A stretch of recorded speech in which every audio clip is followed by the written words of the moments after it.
our series on blackness as a concept of power. Now, what came up was actually the idea of what do Africans think, or what vision do Africans have for the African continent. So what I'm going to do is that I'm actually just going to play you a little clip from the actual episode on blackness as a concept of power, and then we'll take it from there. So I'm just going to say now, should the people that are watching us now expect a coming episode? We're Definitely. just going to talk to some people in Africa. They should like, what's your vision for Africa? They should write it out in their comments. Right, if exactly. we can start if it you have up a vision from out somewhere. there, right, and you want to share what that vision is, Reimagine we'd really like Africa. to hear. Yeah, Sure, right. comment. Exactly. Put it in the comments so we can hear. Yeah, right. Then we're gonna go out there. We're gonna do this and talk to some people. Just try and have that understanding now. What are people thinking about Africa, right? Because maybe we're making a lot of assumptions. We might get out there and actually find that wow, everyone has the same vision. What? So what's the problem, right? So the vision isn't the problem. Or we might get out there and realize that wow, everyone is going in all these directions, and there's no focus towards driving towards that one vision, right? So that's So as you see from that video, what came up was that we're trying to find out if Africans have a similar vision for Africa, or if we have completely different visions. And the only way to actually find that out was to go out and actually talk to people on the streets to find out what they're thinking. So what we did is that we went out to Maboneng and actually had a normal chat with the people there, and some of them gave us good contributions. Some of them were a little hesitant, but let's actually take a look at the footage first, and then we'll come back and talk more about it. Hey, how's it going? So we've been having a talk about blackness and as a concept of power, and one thing that came up in our discussion was what is actually the vision for Africa. And we wanted to started to wonder, like, do people think the same thing about Africa? Like, do our leaders, all the way down to the business people, all the way down to the everyday person on the street, have the same vision for Africa? So that's what we're doing today. We're going to be in Maboneng, walking the street, talking to people and asking them what their vision for an ideal Africa is and what they think they can do to bring this vision about. So let's go find out. My vision for an ideal Africa. A united Africa. The true emancipation of the African people. I suppose it's an Africa where I'm not oppressed by my own people, where the leaders we have actually do care about the people. Ideal Africa is when African leaders are not stealing from us, looting that's happening all over Africa. People living in the villages are not getting enough health care. Africa with no borders, Africa with one economy, Africa that doesn't have illiteracy. Ideal Africa for me is a borderless Africa. You know, people from the southern part of Africa must not be restricted to go to the northern part. By restriction, I'm not talking about, I'm talking economic as well and borderline terms. Firstly, taking out the porters, because the porters are the one that making our people like divided, So those, porters were placed in Berlin Conference of 1884 and 1885. But today, here in South Africa, we're independent.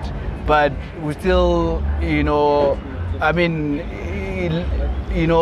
have those borders that were created by these colonialists. So, yeah, I think if we can remove those and proclaim Exodus, Africa will be one of the greatest continents ever. My ideal Africa is an Africa that is back to God. We should be God-fearing and understanding that God is the ultimate creator. We are created by Him, and a world without God is very destructive. As we've seen, there's a lot of I'm very old school, actually, very, very old school. If you look at things nowadays, they're not as they used to be. And looking at this current situation whereby there's no alcohol sales over the weekend, that's what it was when we were growing up. On Sundays, there was no alcohol at the bottle store. And I remember if you needed to go to a bottle store, you needed to produce your ID. Where has that all gone? My vision of an ideal Africa is when everybody just loves each other and we all look out for each other, where we all become socialists in a way, where nobody lacks and nobody has like hate for each other, where we're all unified as when we were all fighting against the struggle during apartheid, like June 16, how people even died for each other. Look at Hector Peterson, all of those people that died. Okay, my vision of an ideal Africa is to make Africa a one state, an Africa that will support each other, an Africa that will be a competitive continent against the entire world, because I believe this is where the natural, the real is coming from, and the entire world can actually benefit. Because it's very hard, you know, to enjoy the other parts of Africa. As an African, you know, you are only allowed a certain number of days. It feels a bit violating, you know, for somebody who was born, because it feels like within your own yard, you are not allowed to move to certain areas. So for me, my ideal would be like a totally borderless Africa. That can happen. If you take, for example, Johannesburg. Johannesburg is almost like a simple model of what Africa should be like. We've got different nationalities, you know, they are trading businesses and everything is happening. So if we take that on a large scale, that would bring about change in terms of how things are done, and it will bring about a positive change as well in the economies of Africa. And I suppose it would be nice for other Africans to not hate on other Africans. There's a lot of that going around, and it would be nice to just be a united Africa where we don't hate, but literally looking at another African next to myself and not a Nigerian or a South African or a Zimbabwean, but I just see another manifestation of myself, I suppose. The whole world has become so permissive. It's an anything goes type of world. So if we could go back to the roots of learning to live under, they call it, it's my right, but rights come with responsibilities. So mine is people going back to God himself. That's my ideal vision of Africa, where Africans can come and unify. It didn't matter whether you were Zulu, whether you were Mozambican, whether you were Nigerian. All countries were helping each other at that particular time. So I just feel like my ideal version of Africa is when we're all united. Africa that doesn't have racism, and an Africa that's moving forward. So I believe all these presidents, or us as business people, if we can come together and make Africa a competitive continent. So my ideal Africa is when we have leaders that look out for Africans. Like we should have that freedom to our internal affairs, our dispute. We must find solution within ourselves, within the context of the continent, before we can find solution from abroad. And what is your second question? The second question is, what do you think you can do, if anything, to actually make this vision a reality? Making it a reality is living it.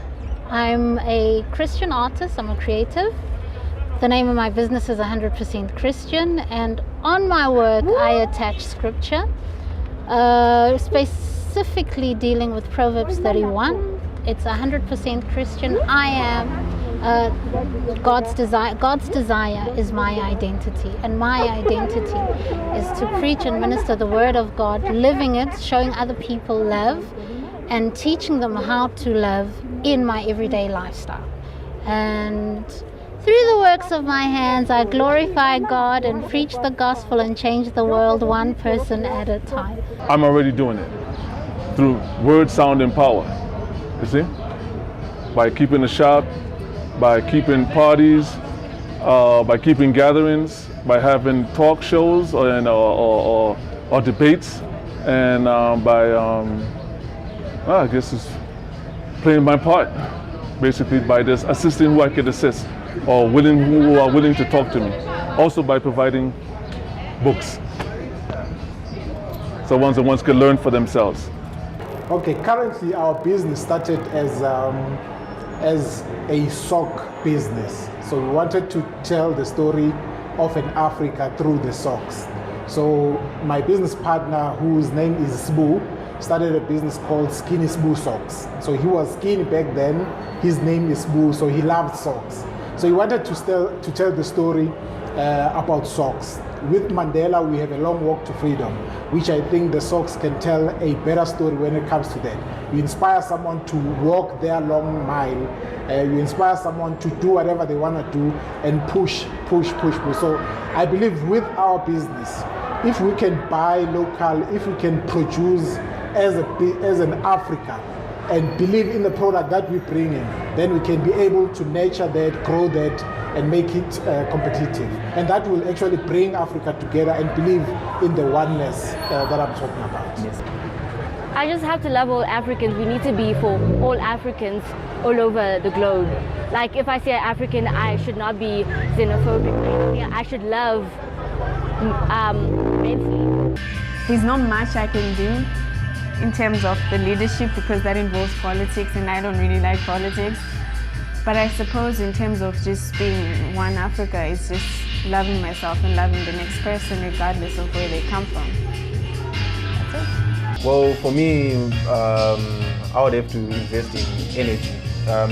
Renewable energy for me is my thing, and I would invest it in Africa. Because if we see in Africa to be generously, we have 300 days of sunshine. So if you take those 300 days of sunshine and convert it, that would put a lot of that would reduce a lot of strain on the national grids of different states when they need power. And number two, it will reduce the level of emissions. Thereby we are also working in line with what the superpowers agreed on when it comes to global warming. And as well, like Africa is a mixture of the wild and the urban. And with renewable energy, we do not have to expand, cutting down trees and entering the territories of the wildlife to expand our energy grid. Whilst we can have renewable energy like built on each individual's place, that would reduce a lot of stress on the energy and on the wildlife in Africa as well. That's my idea. Myself, I'm an entrepreneur. I sell like African clothes, and I'm also a poet and a theater practitioner at the same time.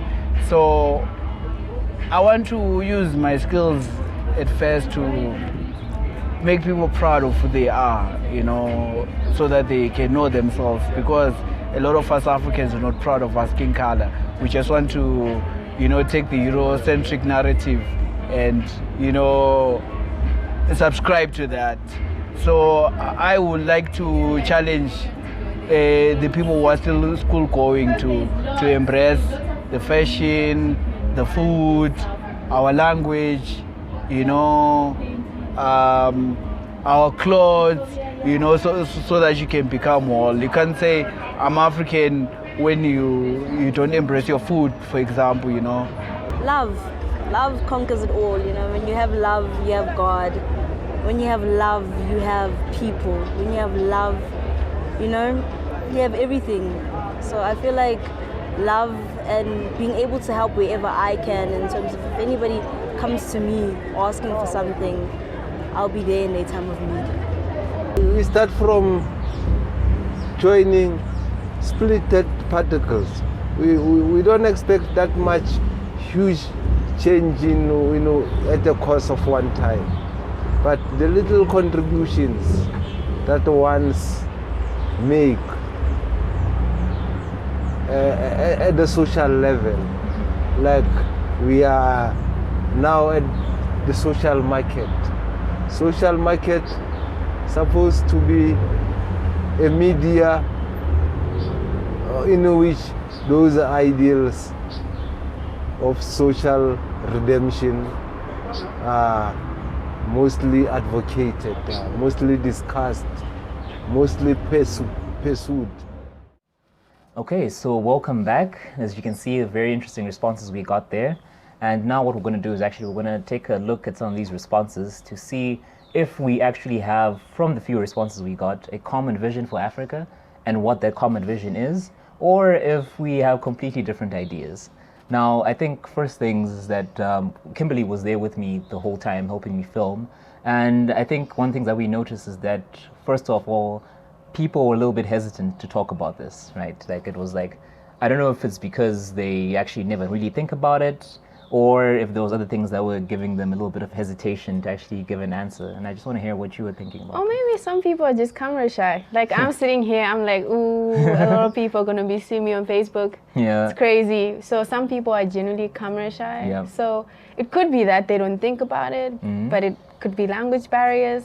Because some people, we were asking them in English, and too bad none of us could really translate into any of the languages in vernacular. So it could have been that as well. Yeah. Or it could be just some people are camera shy. Yeah, some people are camera shy. Or they just don't have an opinion. Exactly, just don't have an opinion. Because I'd like to say, like, I was in the episode, as you saw, where we actually came up with the idea to do this, and you weren't there at that time. So being someone who wasn't there at the time, when I actually first gave you the idea and I told you, like, this is what I'm going to be doing today, how did you feel when you heard that question of like, what's the vision for Africa? Did you have an instant like, I know exactly what it is, or was it a little bit like, what is my vision for an ideal Africa? Or like, I don't know if this is part of the video that's being uploaded, but I'm sure when you ask me that question, you can see that I sort of go quiet for a bit and I roll my eyes trying to think, because you know, we all have opinions every day and we express them, but when someone actually stops to ask you for your opinion, you're like, wait a minute, do I actually believe some of the things that I say half of the time?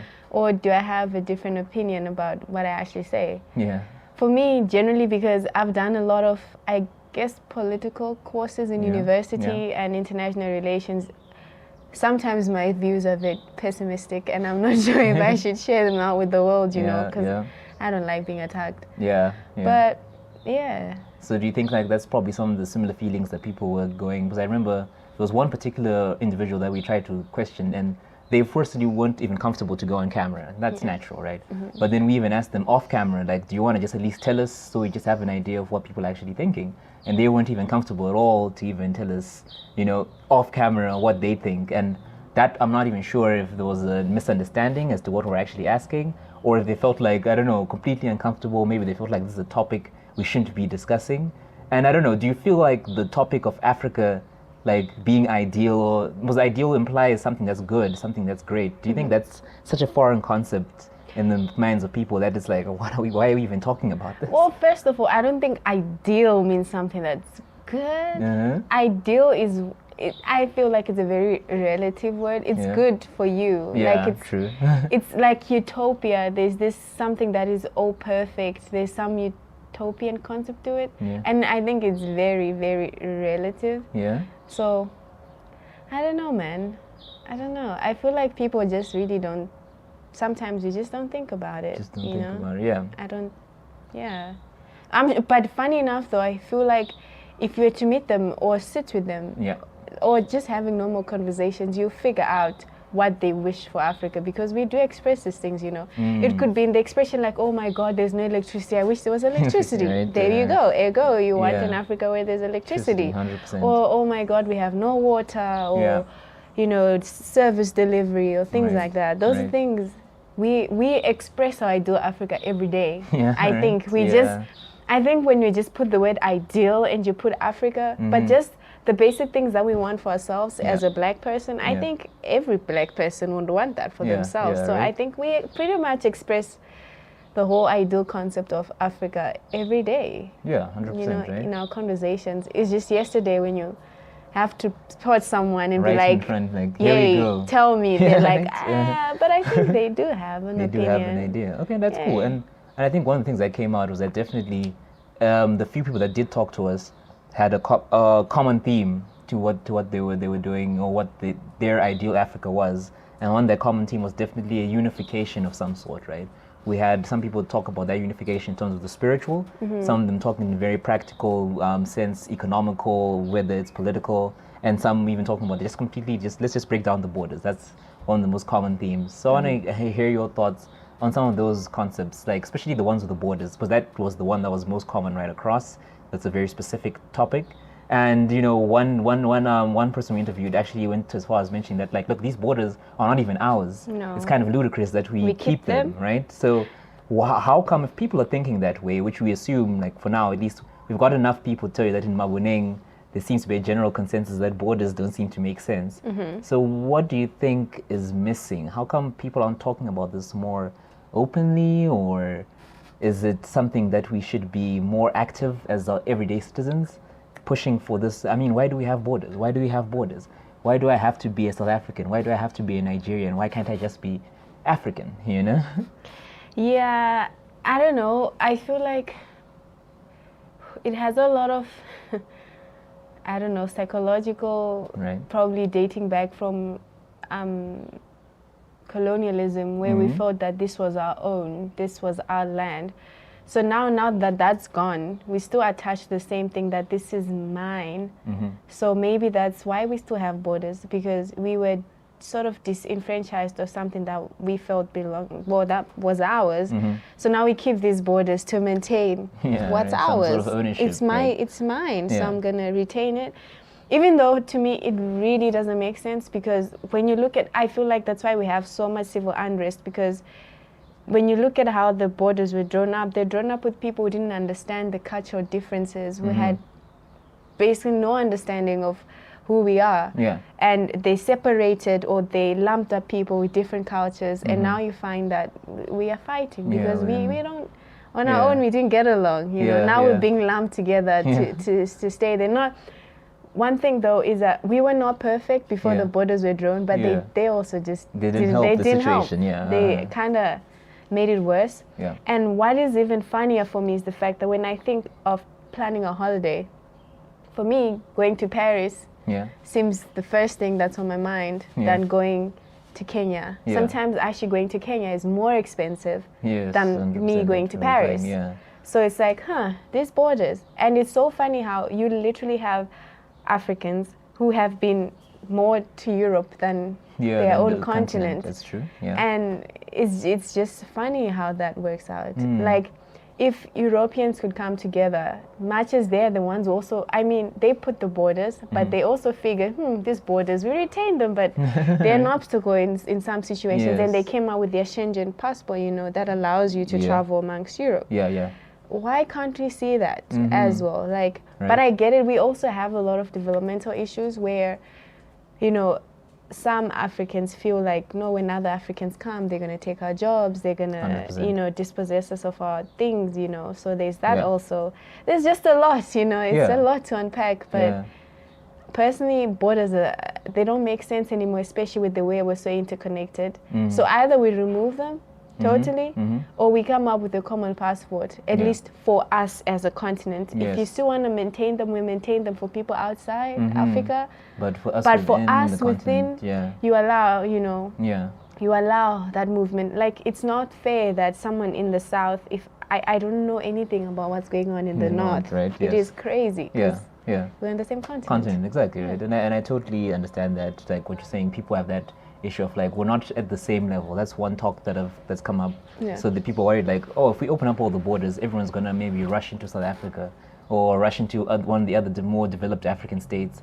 But, you know, I'm like, okay, cool, but what's so bad about that, you know? Maybe by actually getting us in these situations where everyone is together, we can start working things out. I'm not gonna say it's gonna be perfect and everyone's just gonna get along instantly, but it's a necessary step. But don't you feel like it's a bit idealistic to think that people can just, you know, it is idealistic, right? Which is why I don't expect it. I guess the word ideal. 100%, right? So I don't expect it to work out in one go, but it's a step that has to be taken.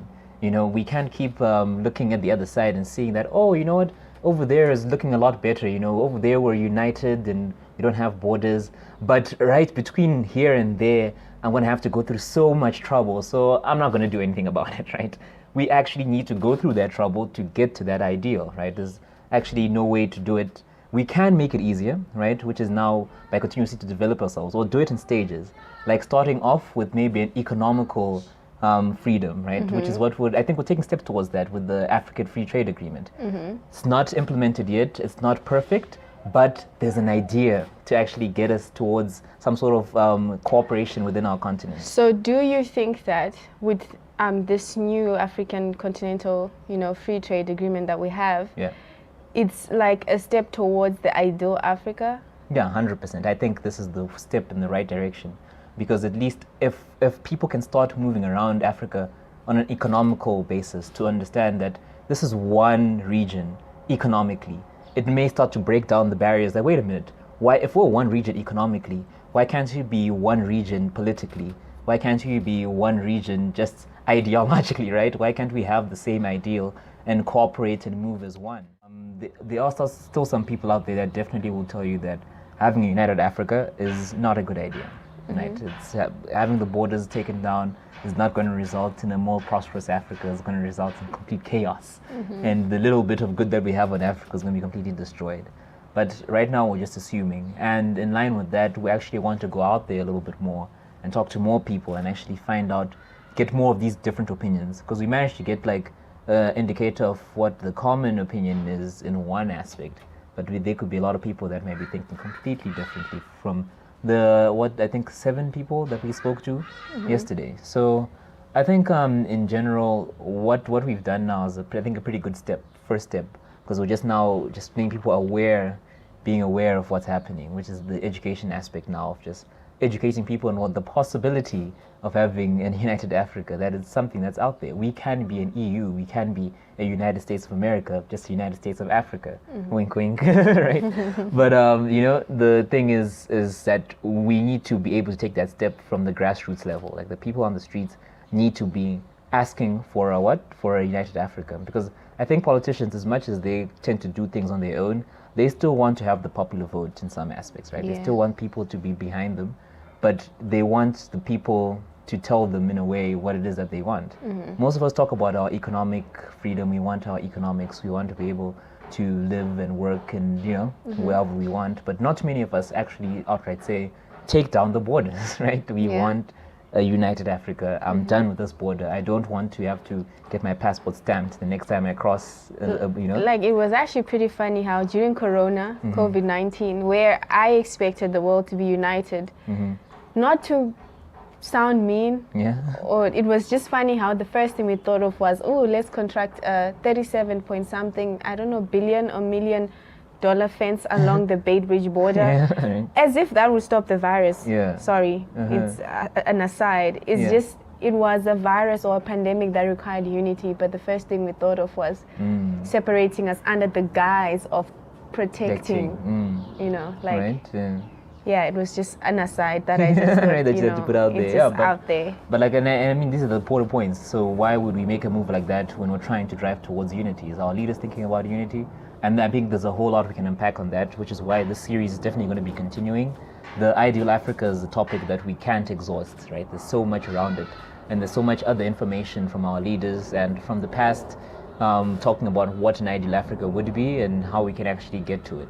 So we're going to continue exploring this idea. And I'd like to thank Kimberly for helping me out getting this series going. And you'll definitely be seeing more of us working together on this and really trying to get to the bottom of what is the ideal Africa and how can we get there? What can we do as individuals to make this reality, to make this ideal a reality?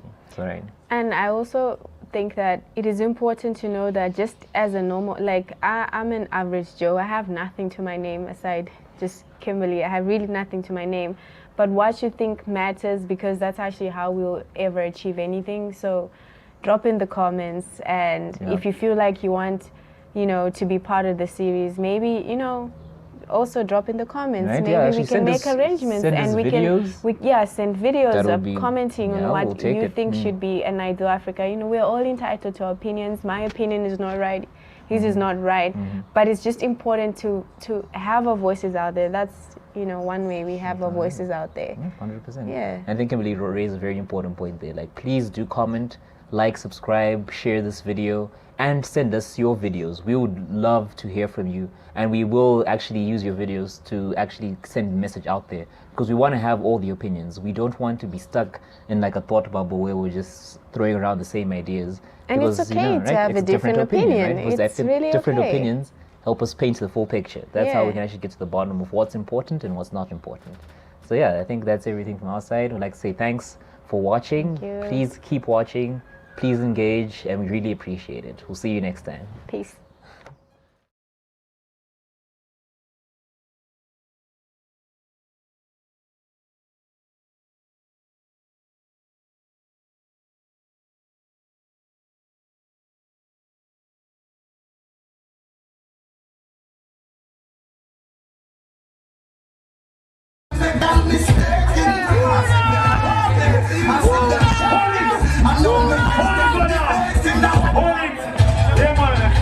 Set it again there.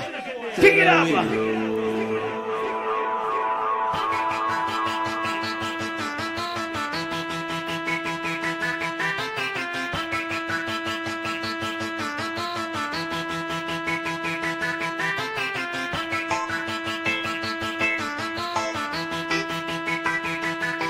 I said, oh, we roll in a dance song.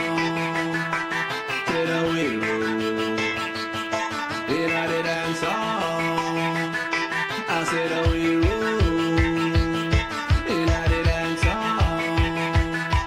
Said, oh, we roll in a dance song. I said, oh, we roll in a dance song.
Yeah, man, it's all about some people think you don't understand that.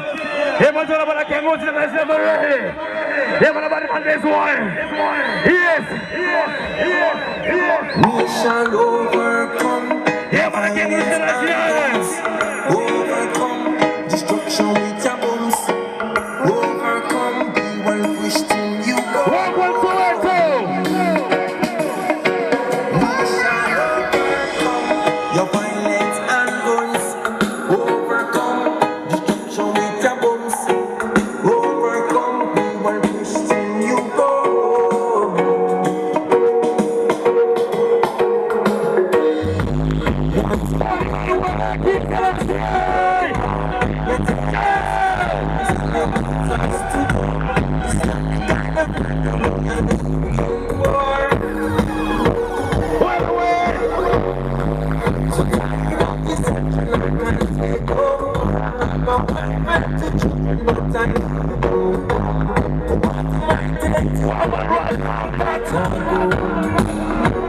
We shall overcome your violence and guns.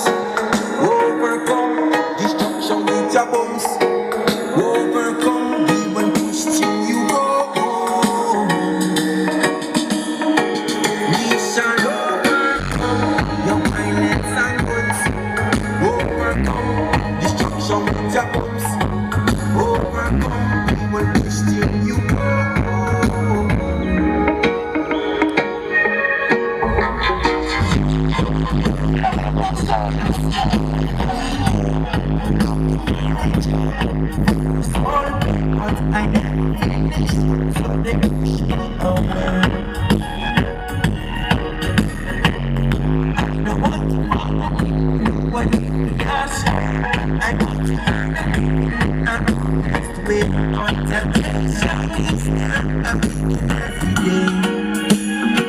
We shall overcome your violence and guns. Overcome destruction with your bombs. Overcome the one which till you go. We shall overcome your violence and guns. Overcome destruction with your bombs. Overcome the one which till you go.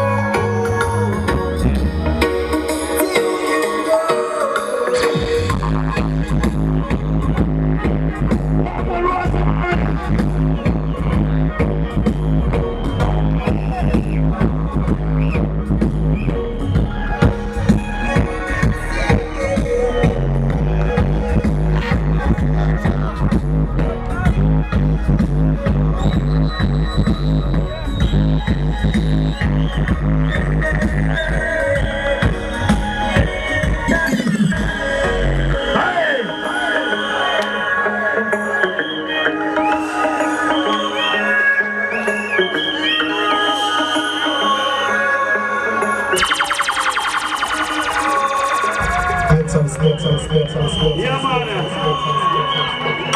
So about music.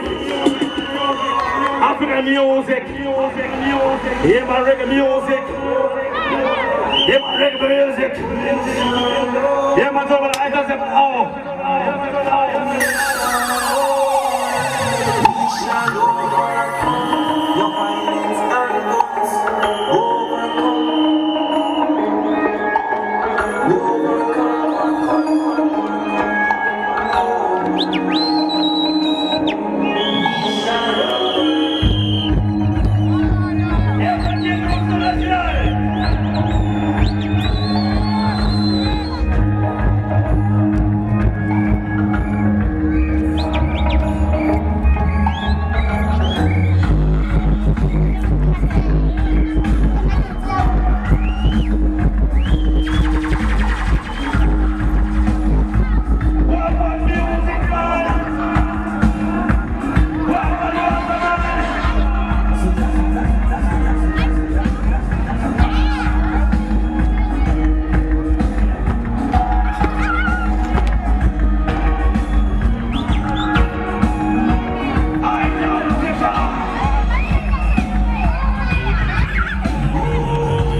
Yes, Rasta!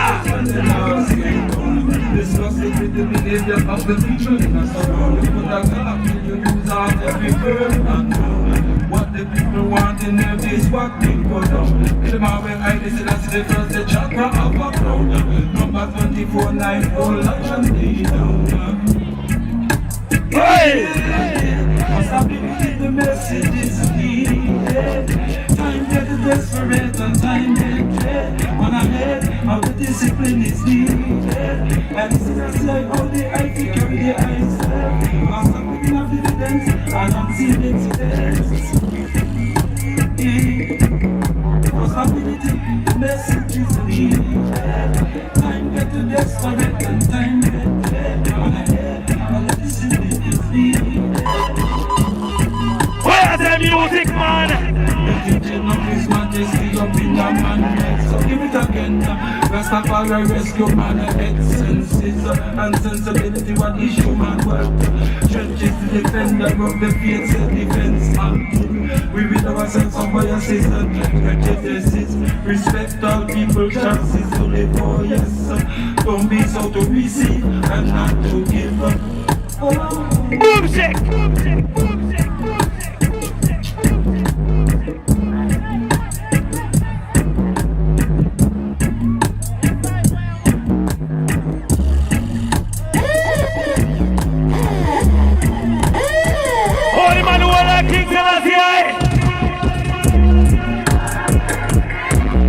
Music! What's the music?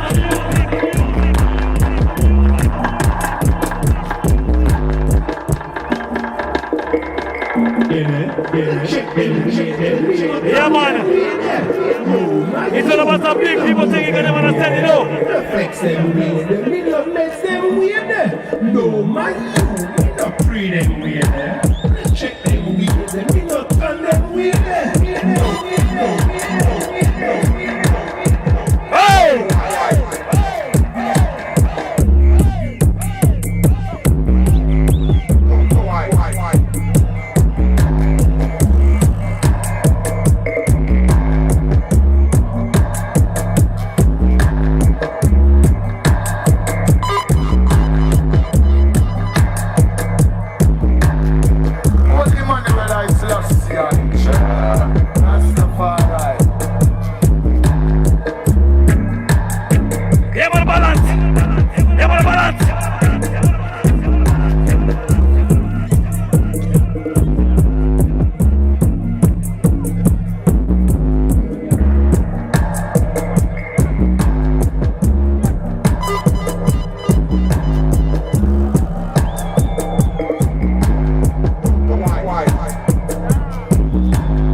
Where the light is it? Give me the light of it. In the meantime.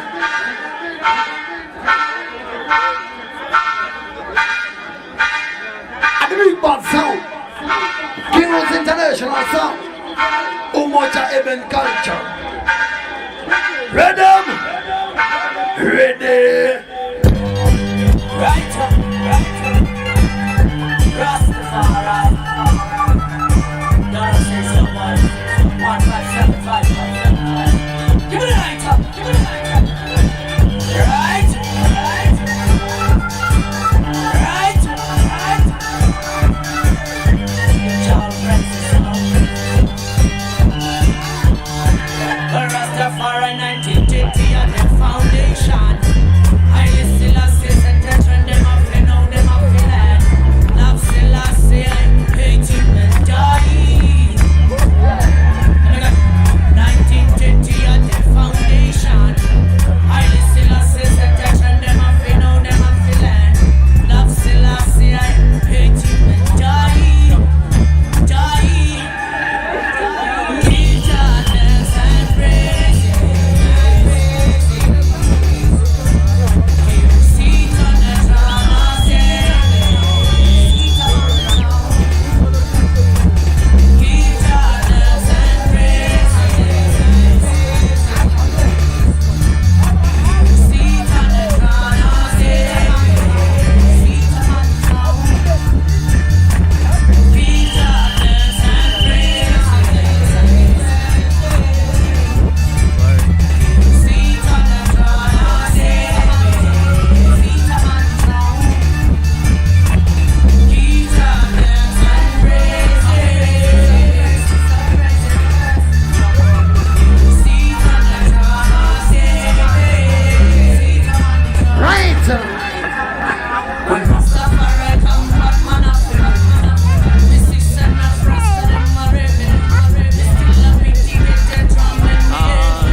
On day one, we will begin working on an impenetrable, physical, tall, powerful, beautiful wall.